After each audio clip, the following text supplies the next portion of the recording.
After sketching those apples yesterday for 4 hours, I thought, why not try watercolor? It will probably paint itself practically. So I started with the light colors, which were yellowish, and painted in the light colors. And once I got that down, I let that dry.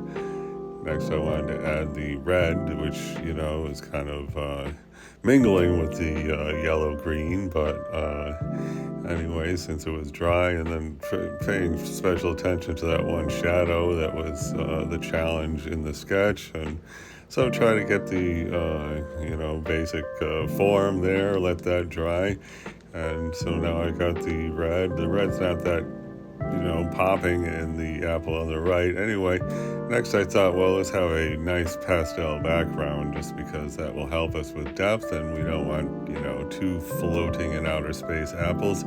So, I put a background, and then, the idea is if we put a shadow, that, we'll have some perception of depth happening.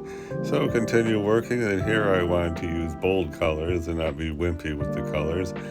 So I was just, bravely adding bold colors, even though, big strokes like that can sometimes go south quickly. Then try to add the shadow, and, a made-up shadow, even if it's based on the real thing, is never a great idea. But I was just going for it here, and not really coming out too super great, but whatever. Now I just like, wow, could that be done? I don't know.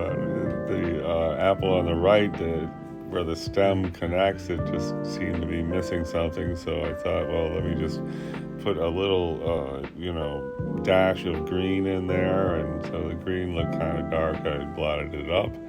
And next, I thought, well, it's still somewhat lacking, that one on the right. So I thought, how about like some green on the right-hand side where that white area is. I mean, that looks okay, the white area. So I put some green on the right-hand side, and that's the big finish.